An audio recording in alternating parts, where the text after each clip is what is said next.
Hello everyone, and welcome to the guide for TrafficLab 3D, which is my new project that I recently built. And let's just get right into it, because I really believe it's better to just show you what it's all about. Okay, so the main access point for this project is this GitHub repository over here, and I will put all the links in the description down below. Okay, so in this readme, what you can do that you can just click here to get to the getting started section, and you basically follow all the instruction. And I also like to point out an important resource here is that I have provided a public Google Drive here, and if you open that, it should show this up.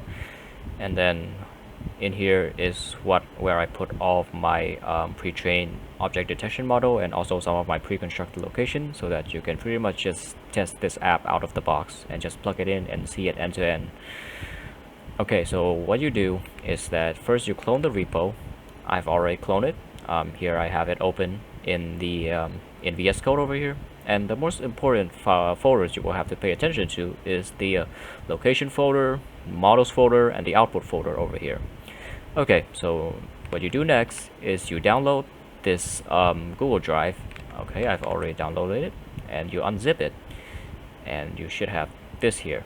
Okay, so what I'm going to do with it is that I'm going to take the YOLO V8 model here. Okay, put it in models. Next, I'm going to take 119NH and 119NH vanilla, which is the same location, and the difference is I'm going to show you. Okay, I'm going to take those two locations and I'm going to put it in location folder here. Okay, I'm going to open this in Explorer.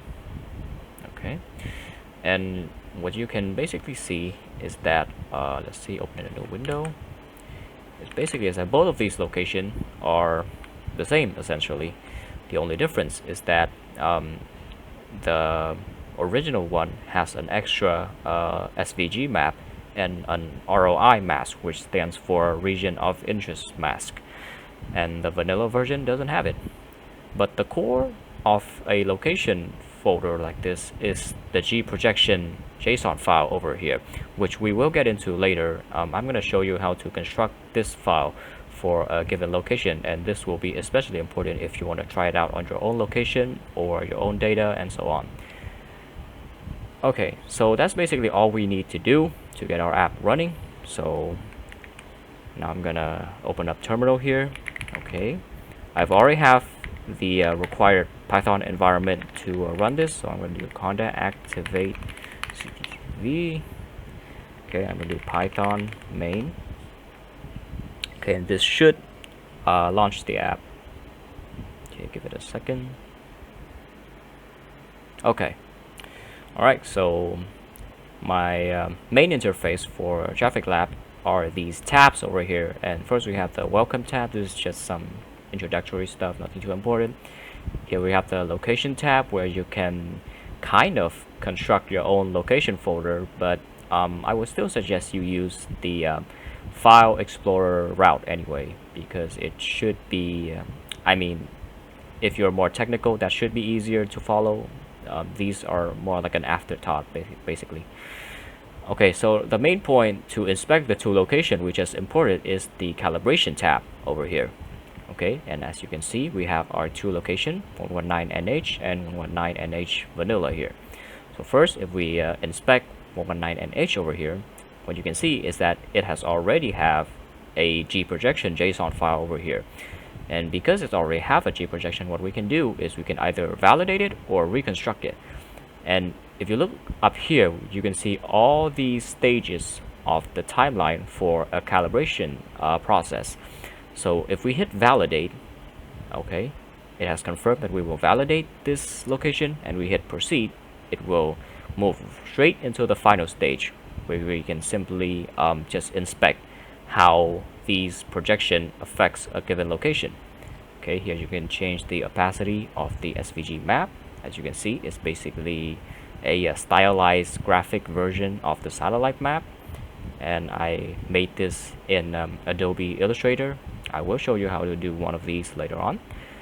Okay, but basically the gist of a projection like this is that, for example, let's imagine you have the object detector. Those usually return 2D bounding box, right? So what you can do is maybe I can try to draw a little box for this car over here. Okay, and then I put a toggle 3D box here. As you can see, it has a projection on the SVG map. Maybe I will turn off the face cam real quick. Okay, what you can see is that it has a rectangular box on the SVG map, and it also have a 3D box on the perspective view. And the reason you need an SVG map for a location like this is that it will usually use these vector information within the SVG map to default a heading if an object is stationary. Maybe that can be a parked car, or maybe your video starts with cars that are waiting for the red light, just like this one over here. But as you can see, if I uncheck auto heading, then it won't have the SVG information to default its heading. So you can just spin it around, see how it moves, and you can also try with a different car. Yeah, so this stage is basically for you to basically validate how the projection will look in practice once you have the detection in place. Okay, so now if I turn on the auto heading using the SVG again, as you can see, it has defaulted a heading. Maybe even for a car over here. Yep, that's a little bit big. But you can also change the dimensions of the 3D box so that you can maybe just check out what different classes of vehicles will look like, basically. Okay, maybe even for a motorcycle rider. Let's try it. Okay, maybe the width is around 0.5 meter. The length is about an average person. Let's just put in 1.6, 1.7. Height, a little bit shorter. Yeah, and that box looks pretty good for a motorcycle rider, and their position is right here on the map. And basically how the auto heading works is that it takes the closest straight line next to it, which either can be from the maybe the curb lines or some guidelines that you set yourself, and it basically try to default the heading to be parallel to that closest line. And that is why you need an SVG map. I mean, you don't necessarily need it, but it will definitely, number one, it will look better with this stylized view, and number two, if you don't have the SVG map, you basically won't be able to see the 3D box on objects that are not moving, but you can still see objects that are moving, which I will show with the visualization stage later on. And in the case that you don't have, oh right, sorry, I'm going to show the ROI mask next. Here are the ROI masks that has been overlaid on top of the perspective view. And basically I have two modes for this ROI mask. I believe this current one is partial. Okay, so this is partial mode. Basically it will still accept the bounding boxes as long as you still have one corner not touching the rejection area over here, and it will reject boxes that have no points that lies outside of the rejection. And if you, there's basically two modes. I'm going to show you later. Maybe I can show you right here. Here in the ROI mode here, this is partial mode, and you can draw a box. You see it's still accepted, but if it's completely in the red, it will reject it. And if you set it to in mode here, then it will basically just reject boxes that have just one corner touching the red zone here.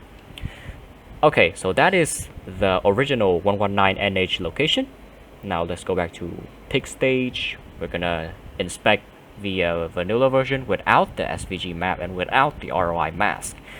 So I basically allow you to still be able to use this app without those resources, so that, because I know not everyone have or can use Adobe Illustrator to create those resources. But anyway, here we're going to validate it, proceed.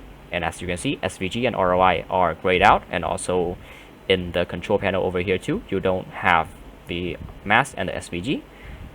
So you can imagine that basically you won't have the auto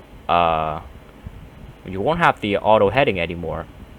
But for moving objects, you can imagine that they can still have 2D boxes. It's just that the stationary objects, like maybe parked cars or cars that start off in your video while waiting in the red light, won't show up with their 3D boxes.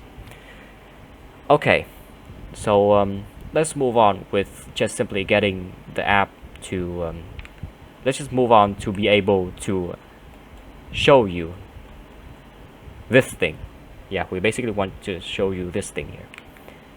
Okay, so here's the inference tab. It's basically where you manage all of your models, your configuration, your run config and stuff like that. Okay, so let's scan. Okay, we have a couple of locations. I'm just gonna take some of them so that it will be faster, and this might take a while, so we're gonna have to wait for it. Okay, using the YOLO V8 model, that's correct. Tracker using the byte trap. Okay, let's start inference. Okay, now that inference is done, those two videos that I just picked, as you can see, they're marked as done over here. Each of them are around 20 seconds, so that adds up to around 40 seconds of footage, and the inference took around 3 to 4 minutes. So it's kind of take a while, but anyway, now we're going to move to the most important section of our project, which is visualization over here. Okay, so after you have produced finished processing these files, what you should do is you should refresh over here. As you can see, we have our two finished visualization here, and I'm going to start. I'm going to list file actually. Okay, we're going to start with 119nh, which is number 1. Okay, we load it up. Okay, and here we go.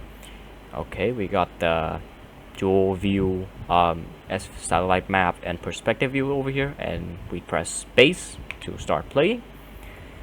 Okay, and I know it's a little bit icky. I am working on that, but as you can see, in the closer it is to the camera, it's seemingly better, and you can press F to see the camera location here, and also the field of view of the camera. And all of these shortcuts will be in the little tooltip over here. Okay, and you can do all kind of stuff with this. You can maybe seek. Okay, and this is like very verbose because you can actually seek by each frame here. So here you can see the frame counter here. You can seek by literally each frame. I did this because this is more of a prototype, so I want it to be easier to debug and all.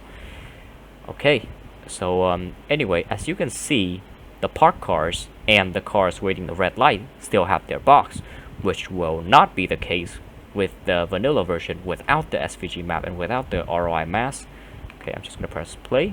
Okay, as you can see, most of the moving vehicles does have their box, but for the cars that are and the motorcycles that are standing still, they don't have one, and also the parked cars over here doesn't have one. And that's basically the difference between a normal location and a location without the SVG map and the ROI mask.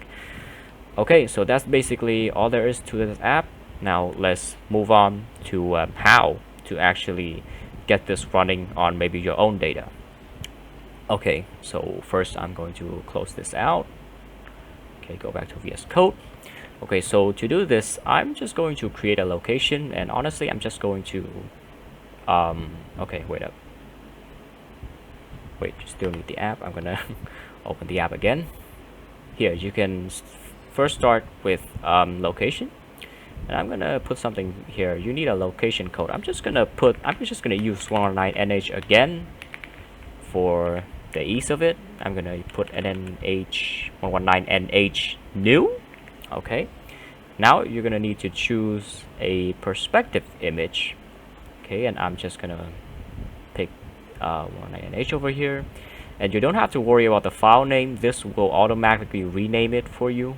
Next is the satellite map here, and here you can see that we can also choose the SVG map and the ROI mask, which are optional, and I'm not gonna pick them right away, so just to show you that you probably should construct a projection before you actually commit to creating these resources. So anyway, now that we have these, we can create the location. As you can see, the location has been created. Okay, and down here are the section where you can import some footages. I'm gonna refresh here, and as you can see, our new location has shown up.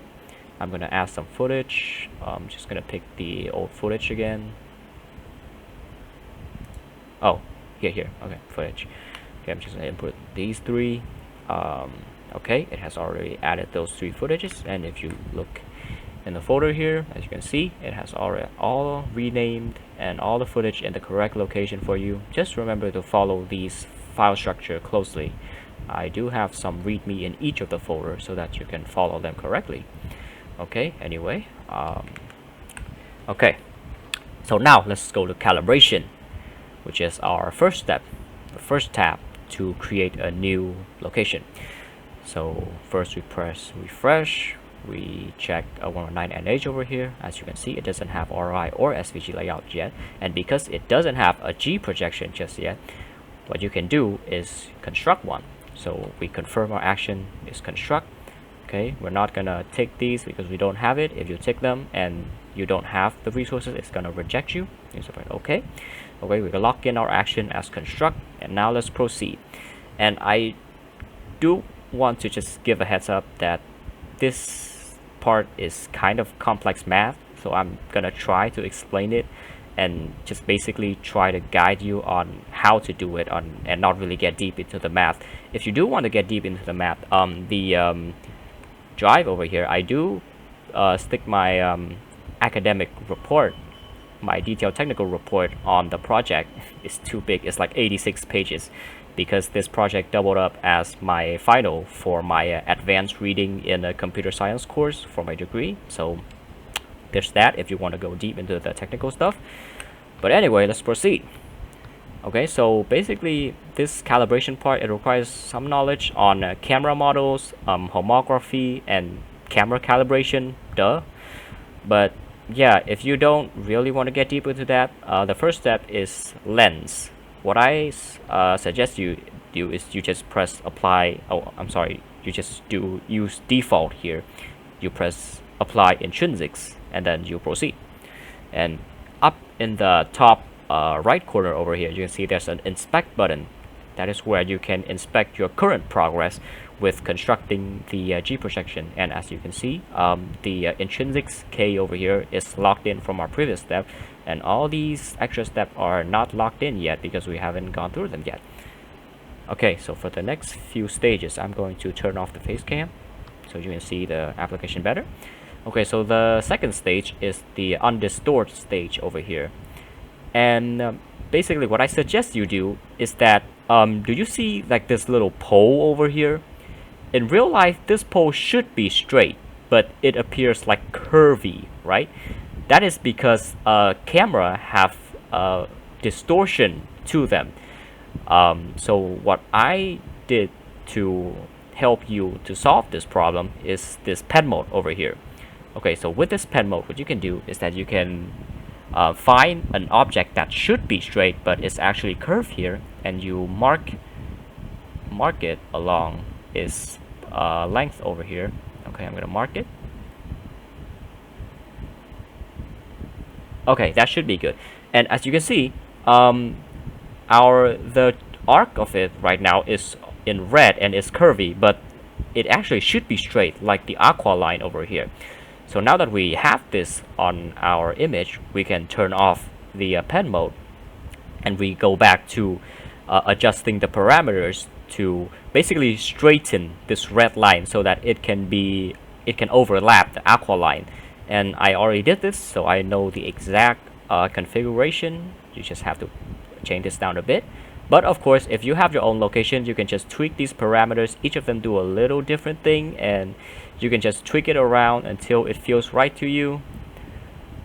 Yeah, each of them do a little different thing. I'm going to reset all 4 of these because I really only need this one. And as you can see, it's already pretty good. The pole is fairly straightened out, and for me, that should be good for this location. So I'm going to proceed. Okay, so now we have our first validation stage. It basically compares the distorted image to the undistorted image, and what you can do is you can go to marker mode, and you can just test where pixels would lie from the distorted image to the undistorted image. For example, I can make sure that if I have a pixel of this at this location here, it will still show up at as you can see, it's still the same motorcycle rider. And maybe for this motorcycle rider, if I click here, you can see that it will show up all the way over here. which should be this person's true location in the undistorted image, and it will still register. It's just that this undistorted image isn't showing all of it because it is cropped, but that wouldn't be a problem. Okay, so now that we are good with our first validation, we're gonna move to our 4th stage. Okay, we're gonna proceed to the 4th stage. And honestly, this is the bread and butter of the G projection and of the calibration process here, what is called the homography. So without going deep into the technicality, what you basically do is honestly just watch me, okay? So a reason why I picked this location is that because on its satellite view, it has very identifiable features, especially these 4 pedestrian island corner over here.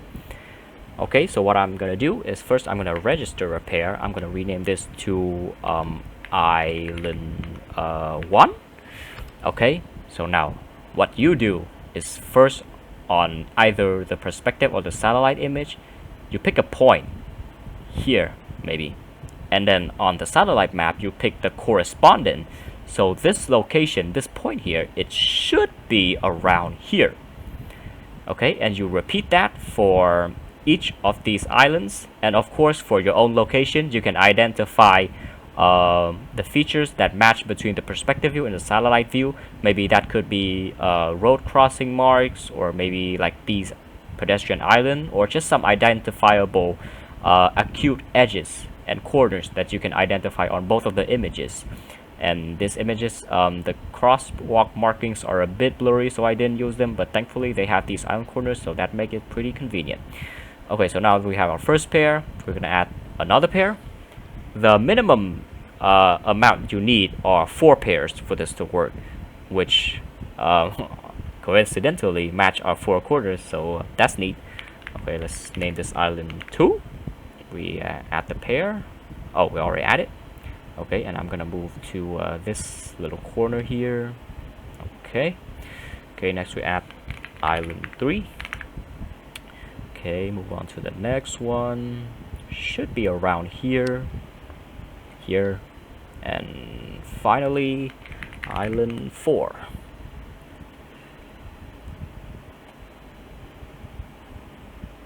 Okay, now once you're good with it, you can press compute homography over here.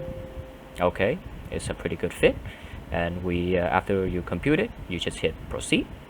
Okay, so this next stage is sort of like a hybrid between a validation and an actual step of getting the G projection, that is computing the field of view warp from the homography. Okay, so you can actually see that this is the perspective image that was warped, and as you can see, it seems to be pretty good fit. You can adjust the opacity. You can see that the 4 corners and the crosswalk markings matches up pretty good. So I think this is a pretty good match, pretty good fit. Okay, so we move to our second validation, and this validation should be pretty intuitive because as you can see, you can press on a location in the perspective view and it will show up on the satellite map here, and as you can see, it seems pretty accurate.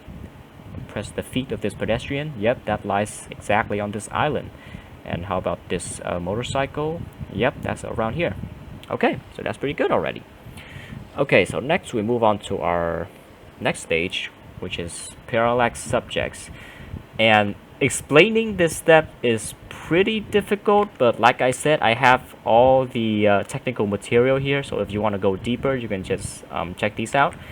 But basically what you do here, what I suggest you do is first you pick a reference height over here. What I put here in default is 1.6 meters because I assume that is the average height of a person sitting in a motorcycle. So now what I'm going to do is I'm going to pick this first person. I'm going to click on their head first, and then I'm going to click on their assumed feet point. Maybe here. Like from the head to the ground, this should be their contact point with the ground. So now that we have our first subject, we move to our second subject, and I suggest you to pick a subject that is pretty further away from this subject.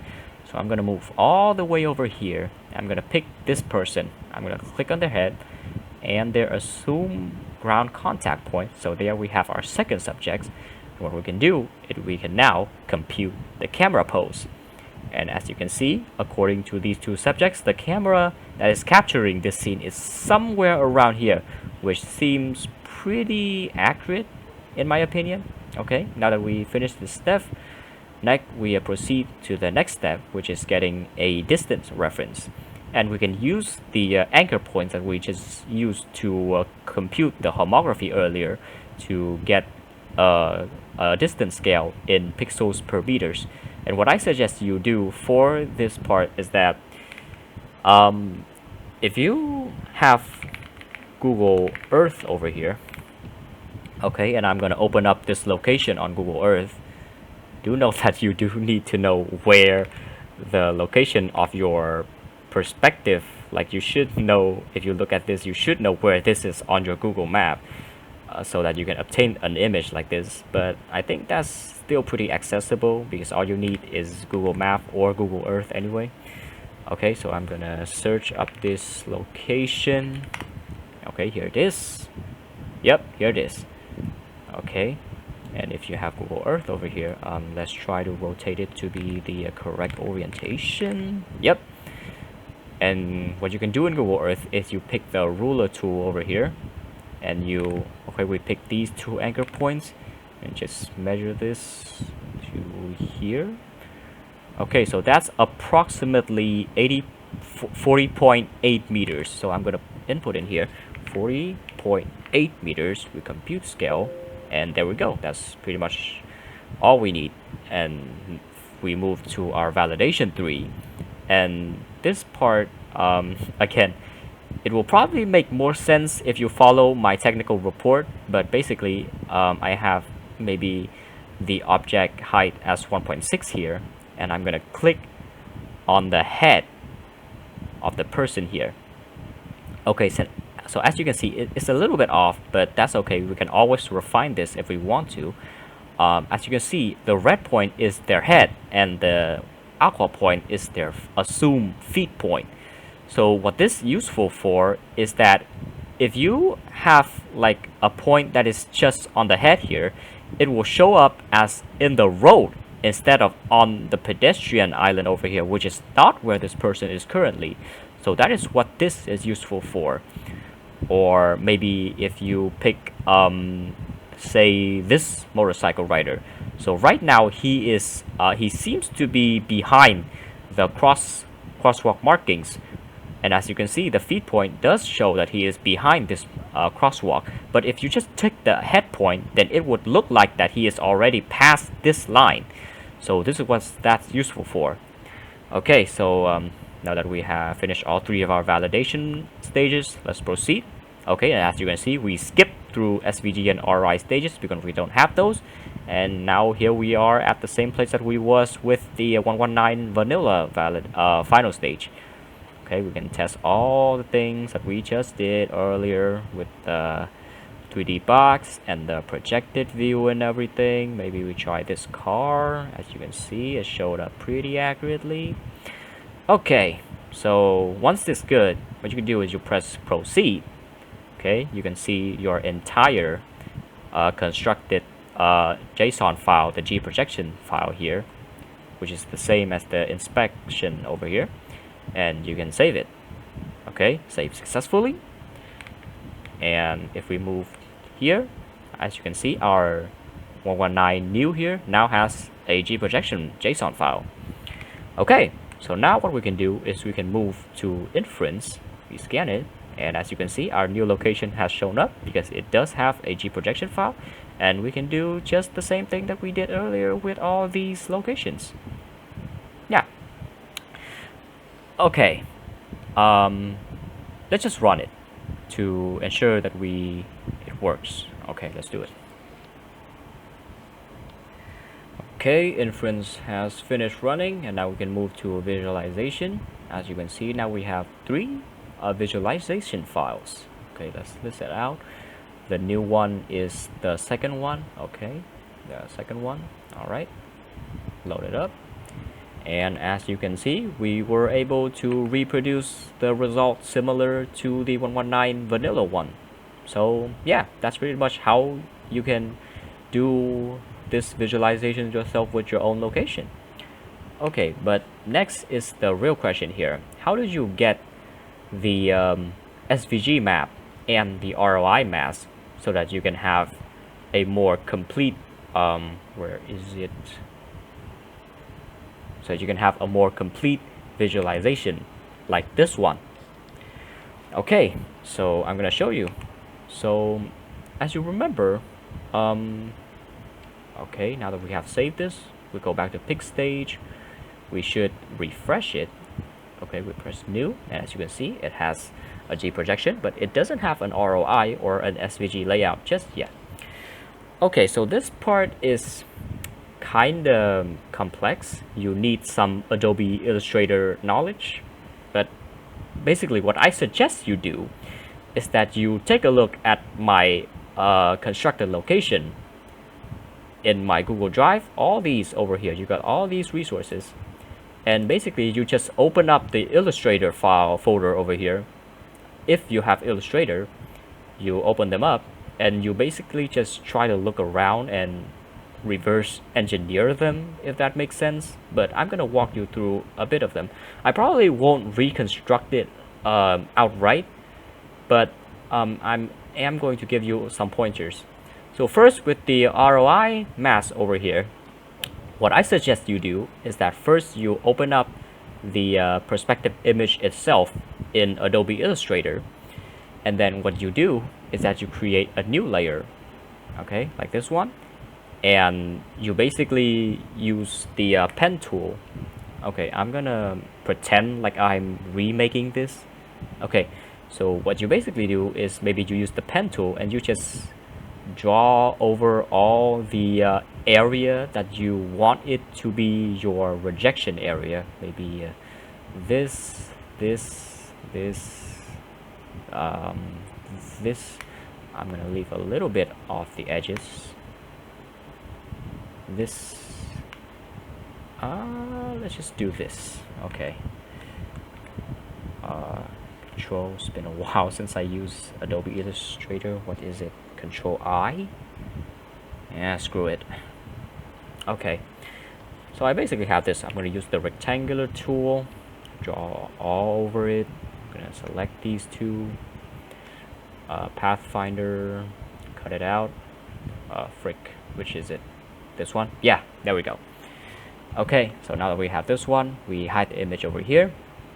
Okay, and this is basically our rejection zone right here. Okay, what we do is that we, an important thing you have to remember when it comes to ROI mask here, let's see, you go to File, where is Export? Export here, Export for Screens. Yeah, that's the one. Okay, wait a minute, is this the one? Give me a second, it's been a while. Basically, you have to turn off anti-aliasing. Export as. Okay, I'm gonna go to new here. I'm gonna select this as the location, but I want to use PNG. Yeah, for ROI mask, you want it to be PNG. Okay, ROI. You do probably will have to rename it yourself, or you might not have to if you save this at a different location and then you add it using the location tab. But I'm gonna add new here. It should follow this format, which is ROI underscore and then your location code dot PNG. Okay, I'm gonna export this here. This is the screen. Yep. Okay, resolution, just keep it as is. But here, anti-aliasing. Be absolute sure to set this turn on. Okay, background color transparent. Put it as transparent. We put okay. Okay, and now if we look at our 119 NH new, yep, we should have this. Okay, yep, that's good. Okay, next, now this is a beast. Next, we have the SVG map. And I'm gonna be honest, this one I do make it a little bit overkill because I want to make it pretty with all these crosswalk markings and the hatching over here. But basically, all you need, as you can see, this specific SVG file, they follow a very specific pattern. Like I said, you can just look through all of my constructed location and you just reverse engineer them. But basically, you have a master layer which should be named as the location code.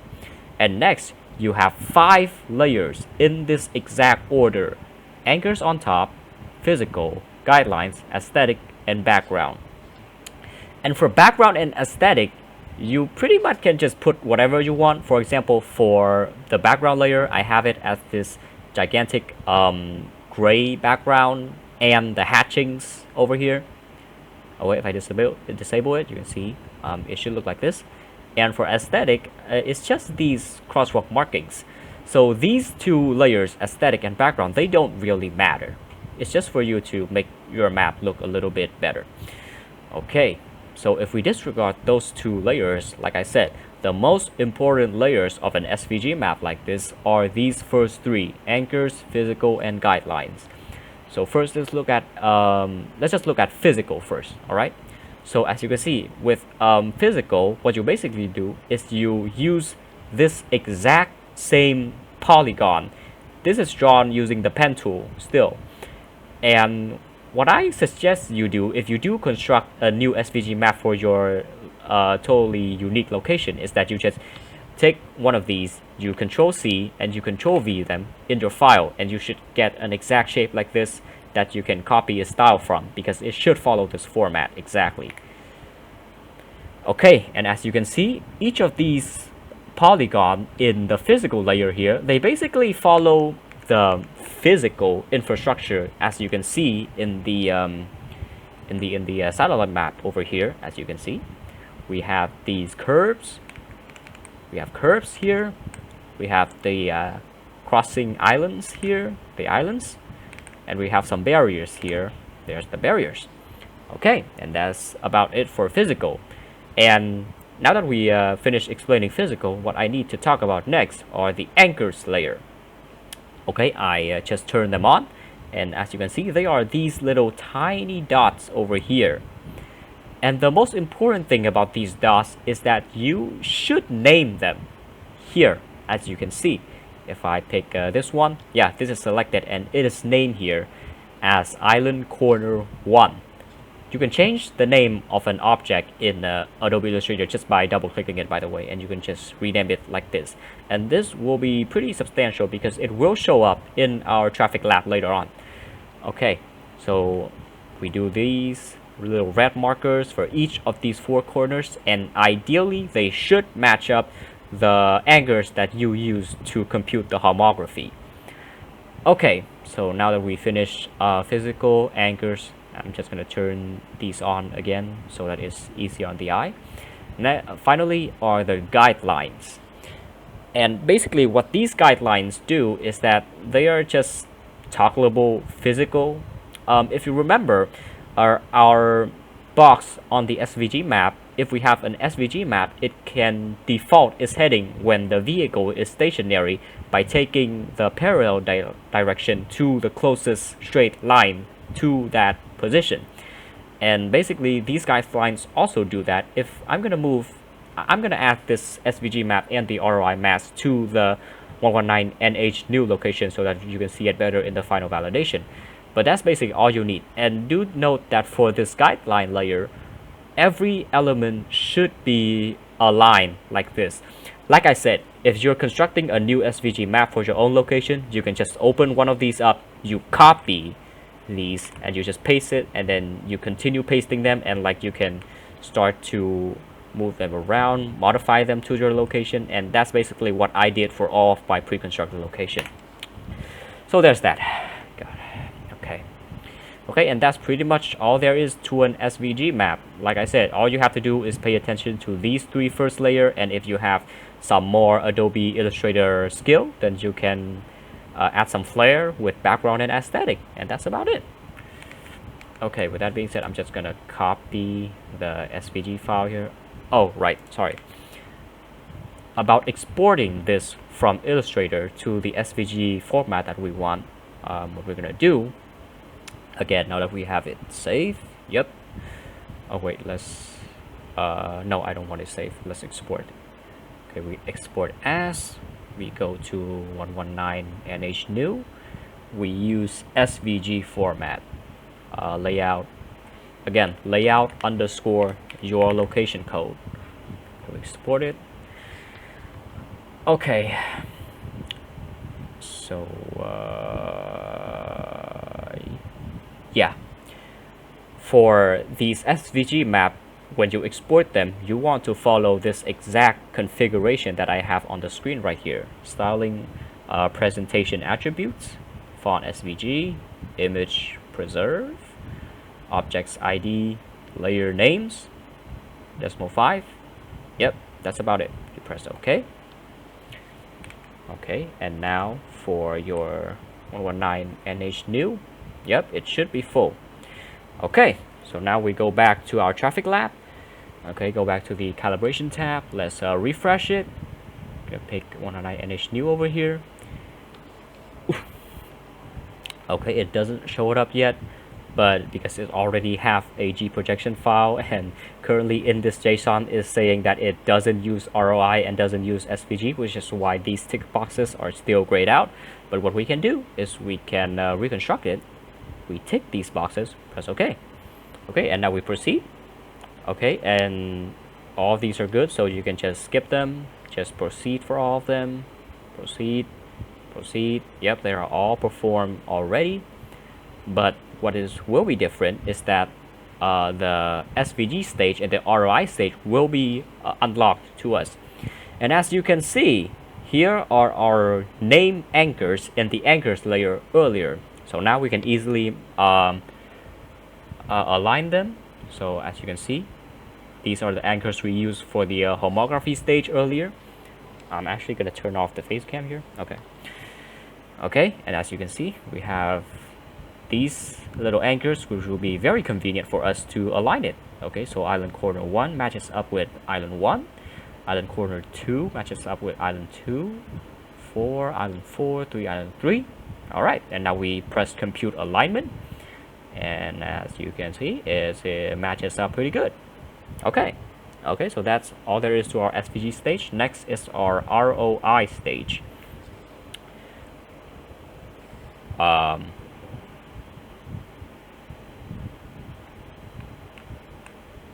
Okay, the view is a bit enlarged, but it seems that our made SVG, our made ROI is still working, so I don't really know. This is probably a bug, but okay, we basically have two modes like earlier, partial and in. Actually, for this one, I'm gonna use the in mode just to show you how maybe slightly different it would be as opposed to using the partial ROI. Okay, we press proceed, and here we are, the final validation stage.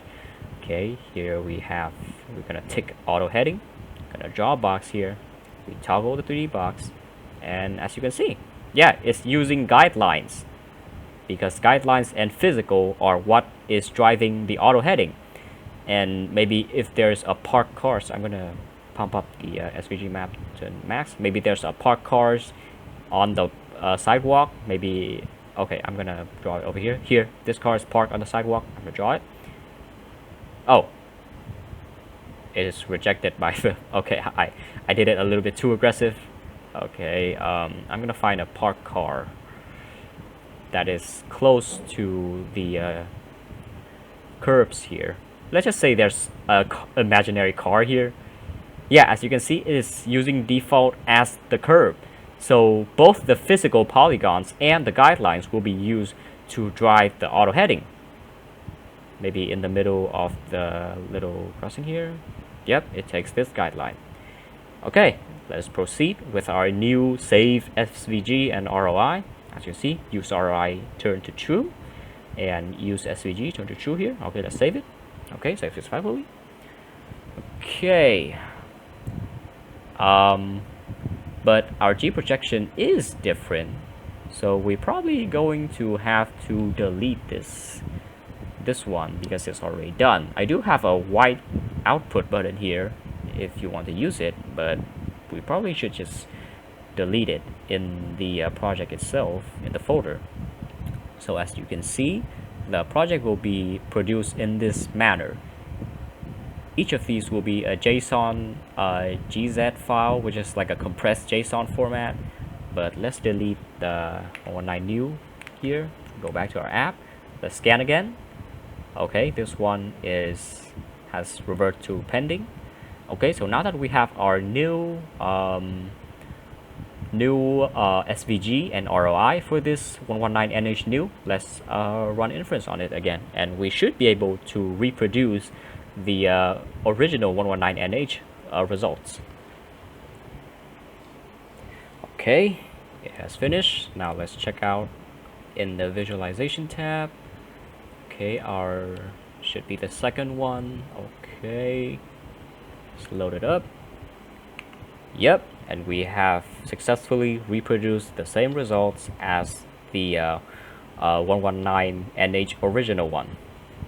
Yeah, there's a ton of shortcut that you can explore within the visualization tab. Like I said, there's a tooltip here. Okay, and that's about it. That's how you can create and run this application on your own data, your own location. And remember that I have a bunch of pre-constructed location and results that I have already shared in the Google Drive that I have showcased in this demo here. Okay, so hopefully this guide has been helpful to you, and good luck that you can succeed in whatever location or whatever you're trying to do with TrafficLab. And that's about it. See ya.